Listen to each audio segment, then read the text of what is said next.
Hi everyone, welcome to my TEDx talk. I've always wanted to say that. This is my talk, Dead Body Problem, and I will hopefully be teaching you about the importance of geology when deciding the location of a new cemetery. You might be thinking, why on earth is geology, that was a good pun, why on earth is geology so important when it comes to new cemeteries? But I also would like to raise the awareness of the potential impact that buried people, dead bodies, can have on the environment. So before we start, a quick Geology 101, if people aren't already aware of geology. It's the study of the Earth, its structure, composition, and history. Geologists, like myself, study rocks and minerals that make up the Earth. I want you all to imagine a slice of cake, please. Imagine all those layers of sponge cake are rocks and soil that make up the Earth. The layers at the top of your sponge cake are really soft. They're called our superficial deposits, made of materials like sand or clay. Hopefully everyone's familiar about what sand and clay looks like. And then the deeper you go in the Earth's crust, the harder the rocks become, and they're called bedrock, such as mudstone or limestone. Depending on the properties of your soil or your superficial deposits or your bedrock, depends whether they're any good at holding water. Rocks like limestone with lots of pore spaces, or even superficial deposits like sand, they hold water really well. If you've ever tried to make a vase out of sand, you know that's not going to work. However, clays and mudstone are what we call impermeable materials, and they're very good at, not very good at holding water. So when we have a bedrock like limestone, imagine that as in your cake, that layer is holding lots of syrup. That is our aquifer, and that is where we get our drinking water from, which will become important later. So, as I said earlier, I'm going to be talking about a real-life project example. So I work for a company called Arcadis. I'm an environmental consultant, and one of my clients a few years ago were Wakefield Council. They were wanting to build a new cemetery site. Essentially, their cemetery was running out of room. So it's very important to be able to have cemeteries to honour the dead and such like. However, Wakefield Council approached me, an environmental consultant and geologist, because they knew that you're not allowed to just bury bodies anywhere. You have to choose the site quite carefully.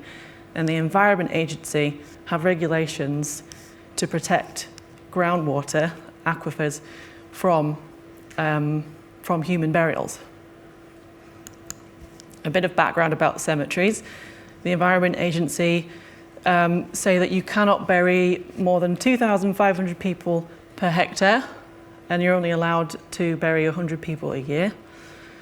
And a little fun fact that you might not know, when we talk about burying people, we often think about being 6 feet under, which is roughly 1.82 meters.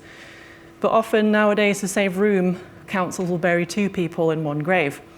And so you need that grave to be a little bit deeper. So the magic number I want you all to remember is 2.3 meters is how deep a 2-person burial is. So why do we care so much about bodies contaminating groundwater? Why do the EA have all these regulations? Well, actually, bodies can be quite gross. We all know that bodies are about 70% water, and when we die, we start to decay, and it takes about 10 years for your body to become a skeleton. That water essentially leaves the body as leachate, carrying with it all of these elements that used to be in your body that made up part of your body. We have all kinds of different elements in there that all together, if you imagine accumulating 2,500 bodies, would cause quite an impact to the drinking water should it get to there. You've even got uranium in very small amounts as well. It's important also to remember that in the embalming process, people use formaldehyde, which could be quite harmful if it got into the drinking water and humans started consuming it in large quantities. So this is talking about the guidance in a bit more detail. So the Environment Agency stipulate that you can't have a cemetery in a groundwater source protection zone. That's essentially a zone or area where you have like a highly sensitive aquifer where developments are more restricted to protect groundwater. You can't have a cemetery 10 meters within 10 meters of a field drain, 30 meters of a spring, 250 meters of a drinking water well, and also, a bit self-explanatory, you can't really have cemeteries on a flood zone because you don't want bodies floating up and out of your grave. I've got on screen a sort of a worst case scenario geological situation that the Environment Agency would be quite worried about. You've got your grave there at 6 feet under, and imagine, again, you've got your cake. Your soft deposits are made of sand, that's that very permeable material, and underneath that sand you've got a limestone aquifer, which is where we get our drinking water. So that body juice, or leachate you can see, would easily travel through that sand and into the drinking water aquifer. It can also migrate laterally towards your spring and affect the ecosystems there. The EA also stipulate that graves must not be within unweathered bedrock. So in this geological situation, you don't have any superficial deposits, they're just gone. You go straight into bedrock. Number one, it's impractical to bury a body in bedrock. It's super hard, you'll have a difficult time doing that. But also, when we're thinking about aquifers, if you're putting bodies straight into bedrock, you're more likely to be impacting that aquifer straight away. It's also why the EA say that the base of each grave must be at least a metre above groundwater level, because if your groundwater fluctuates and it comes into contact with your grave, then that's just a direct pathway for that harmful leachate to get into our drinking water. So, back to the council. They gave me 19 sites to look at, to investigate, and straight away I thought it was important to look at what the geology was underneath those sites to figure out what kind of aquifer situation we were dealing with. So I looked at a geological map of Pontefract, which is where the majority of those sites were located. The council wanted the cemetery to be in Pontefract rather than Featherstone, which is down the road, because there's like some town rivalry going on there. So Pontefract it had to be. So this is a very colourful map. About 1% of the population can read a geological map. It's all lovely and nice colours, but they represent the rocks underneath our feet. If you imagine you've peeled away all of the buildings and roads and grass, that's what you would see underneath the ground. They don't look like that colourful, but that's just to help us visualise. So in Pontefract, you have the Pennine Middle Coal Measures Formation, which is the green and grey rocks you can see on screen. Also, that looks like a person, don't you think, in the very top? That's just a bit crazy. Pennine Middle Coal Measures Formation is what we call a secondary A aquifer. It's not as sensitive an aquifer as others. That's probably because, as the name suggests, it's been subject to a lot of coal mining in the past, and that processes and activities can cause quite a lot of disturbance and contamination to the groundwater, so people don't drink water from those rocks. Very interestingly, at the very top we have the Yellow Sands Formation, also formerly known as the basal Permian sands. That's around a 2-metre thick layer of really nice soft sandstone that is absolutely perfect for glass making, which is why Pontefract is really famous for glass making, and we have the town of Glasshoughton nearby. But that's been mined all over Pontefract, and so when choosing for new developments or cemeteries, you'd be looking out for any potential underground cavities and such like. The main thing I want to point out on this map is the lovely blue colour of rock. That's the Cadeby Formation limestone. That is a principal aquifer. Principal aquifers are the most sensitive aquifers. That is where we get most of our drinking water from. Down south, the principal aquifers are chalk aquifers. Around our neck of the woods, it's limestone. So I would not be recommending to the council that they have their new cemetery on the principal aquifer. However, the council didn't like the look of the other sites either. They were either too small, too loved by the community. There's Pontefract Racecourse there. I can't imagine a cemetery at Pontefract Racecourse. Or there was archaeological heritage on the site as well.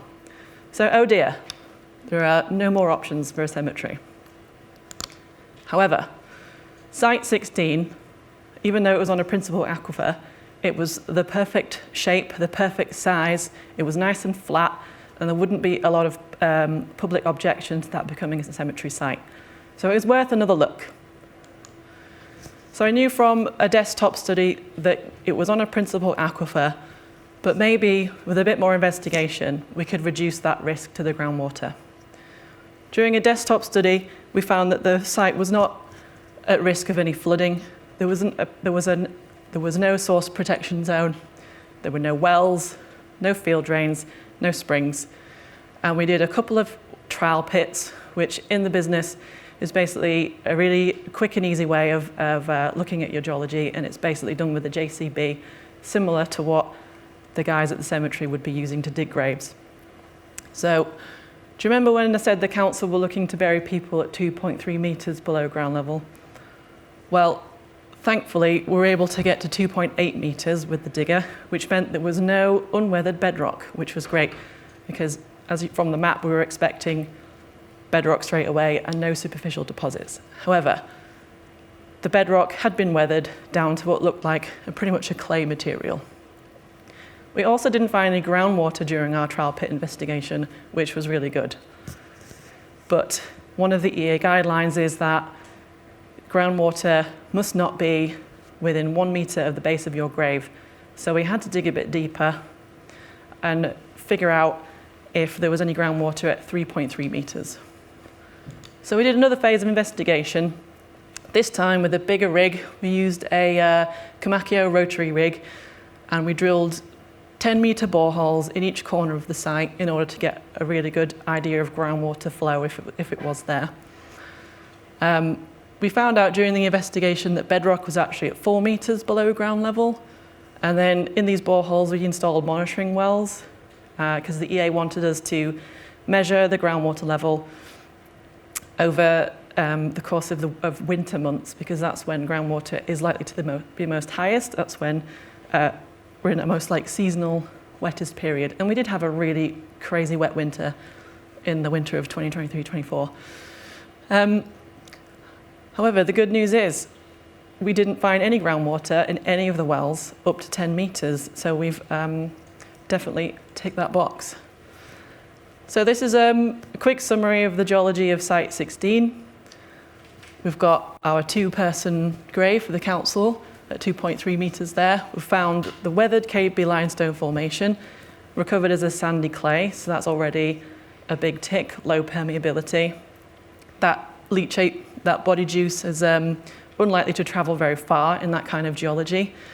And we found that the KB formation bedrock limestone was at 4 metres, and there was no groundwater up to 10 metres.